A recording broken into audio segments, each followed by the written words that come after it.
when he comes, and he will come, depending on who and how you attract, that energy will still live within inside of you. And this is where we see codependent relationships. This is where we see anxious attachment. The woman who believes and thinks she's too much because she's holding a lot, she's very anxious.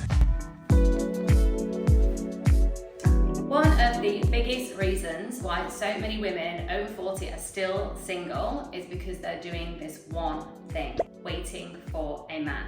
In this video, I'm going to explain to you why waiting for a man is literally ruining your life, and I'm going to give you 3 steps in how to break free of waiting and start living your life. Hello my loves, my name is Anna Christina and I am a nervous system and somatics coach, and I specialize in dating and relating for women in midlife. Let's talk about why. Let's talk about why are there so many women that are single and searching, asking themselves, where is he? Where is my man? Where is my husband? When is he going to arrive? Well, firstly, I just really want to say you're not alone in this. There are so many women who are sitting in the anticipation, in the worry, in the fear, in the wondering, in the pondering. It started off when you were a little girl. You more than likely, like me, were exposed to Disney. And Disney really messed every single girl up. The minute you started watching Cinderella with the glass slipper, Jasmine in Aladdin being taken off on a magical carpet ride, we had it in our heads that a man was going to come and save us and we would be rescued by love. A man was going to come and all of a sudden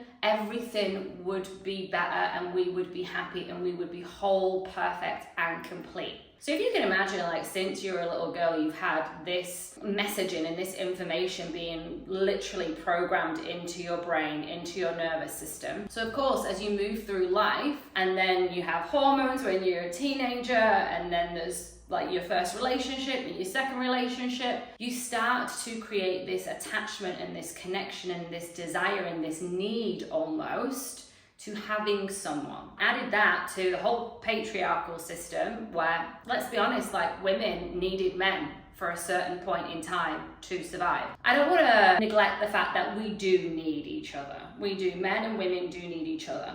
But we don't need each other from a place of I'm not worthy if I don't have you energy. With the patriarchy, because women didn't earn as much as money as men, women weren't allowed the better jobs that men had. Women really just didn't have a place in society. So if you think about that, that's living in the nervous systems of most women. I need a man to survive. I can't possibly survive on my own, like financially, mentally, physically, and emotionally. I need the man. If you add that plus Disney, that's already a woman holding so much fear and so much anxiety if she doesn't have that person in her life that supports the infrastructure of her soul living. And what I really want to drill home here is that this is literally the body feeling I need, because if not, I will die. Your mind logically gets it. I have my own job. Oh, I have a house. Oh, I have friends. Oh, I'm now living in a society and I'm set up in a world where, you know, I'm pretty equal to a man in most places. But your body and your nervous system is still holding the energetic of that little girl. It's still holding the energetic of the women who didn't have a voice, who actually literally needed a man to survive.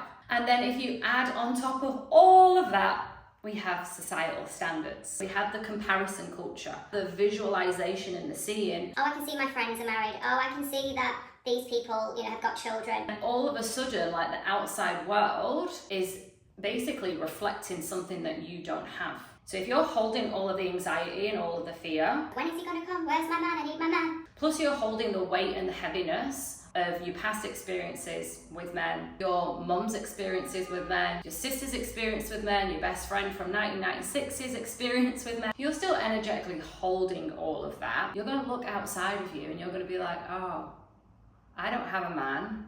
That must be why. And the body remembers what the mind forgets. So there could have been experiences in your life and you're holding that energy. It's literally having your mind go into a frenzy and you're needing him to complete you because that feeling feels so uncomfortable. And the thing here is that that feeling isn't his and it's not because of him. It's self-generated. So it's generated by thoughts, beliefs, and thus creating that anxious emotion that is moving through your body.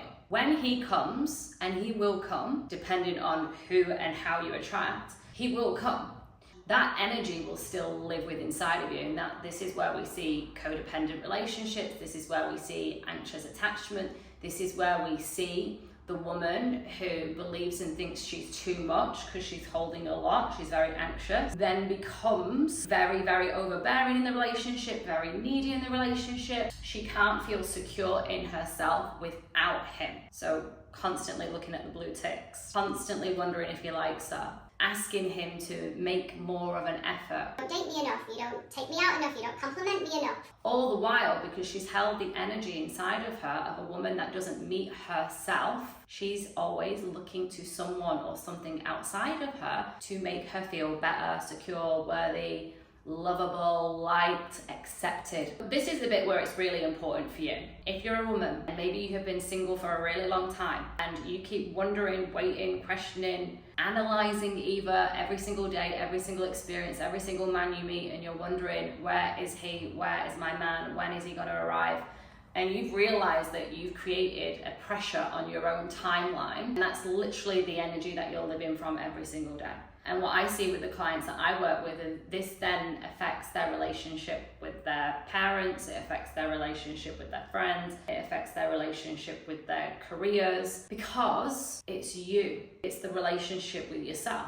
Any problem or any issue in your life is being bled from an energetic that you are co-creating. I really want to drill into the 3 ways in which you can stop waiting and start living. I really want to just say why this is so important, because you deserve to live now. You deserve to wake up in the morning and feel really, really, really fulfilled in who you are and the life that you're living, because you get to. Because life isn't a dress rehearsal. Every single day, we're not going to get it back. Time really is precious. You can make more money and you're abundant in energy, but time really is the precious asset that we have.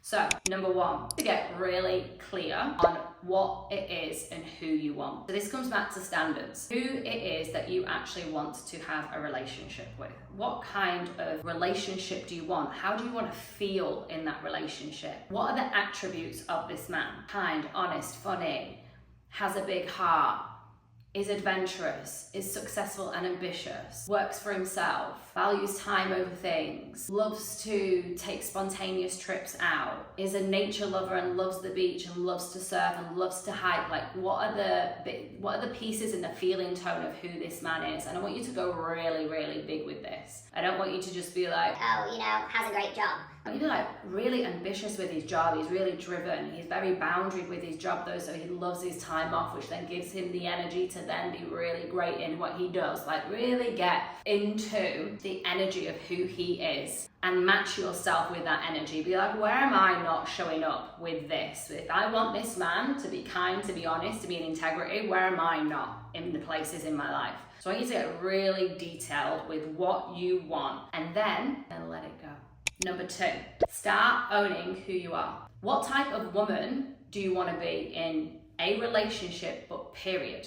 So when you're in your relationship that you're desiring, how do you want to show up? Because you got to start showing up as her now, not when he comes. Because that's not true. That's not honest. It's not you being you. So you've really got to get really crystal clear on the type of woman that you want to be and the type of woman that you want to step into and evolve. And you got to start acting as her now. You got to be that woman. Number 3, literally do your life. Whatever was on that list in number 1, whatever was on your list and your vision of who you want to be and how you want to show up for yourself and the type of woman that you actually are, you literally got to go out into your life and you've got to start living your life as her now. No waiting. No waiting to buy the house. If you really want to buy a house but you're waiting for a partner, you buy the house now. No I want to go on a trip around Europe for a month with my man and all the things. No, you get to go and do that now. You get to be that woman that is bold, courageous, living her life fully, completely devoted, in love with herself, saying yes to every single one of your desires now. Why? Because you get to. And here's the thing, we We make our move and then we choose. But we've got to make the move. We've got to be available. We've got to say like, hey, I'm interested. You've got to really take on the energy of the type of woman that wants your type of man. What type of standard? And you've got to be that standard. Because here's the thing, like if you continue to sit in the where is he and ponder and wait, and you don't actually fully live your life, you will more than likely attract someone who's not really living theirs, who's kind of just like, I just need someone because I'm lonely, because I'm getting to a certain age and everyone else is paired up, so you choose out of fear, and he'll choose out of fear. If you walk into a relationship in fear and scarcity and lack and limitation, you're just going to create more of that in the relationship. So you get to choose the energy. I hope that this video landed for you. Please let me know your biggest takeaway in the comments, and of course like, share and hit subscribe if you want more from this channel.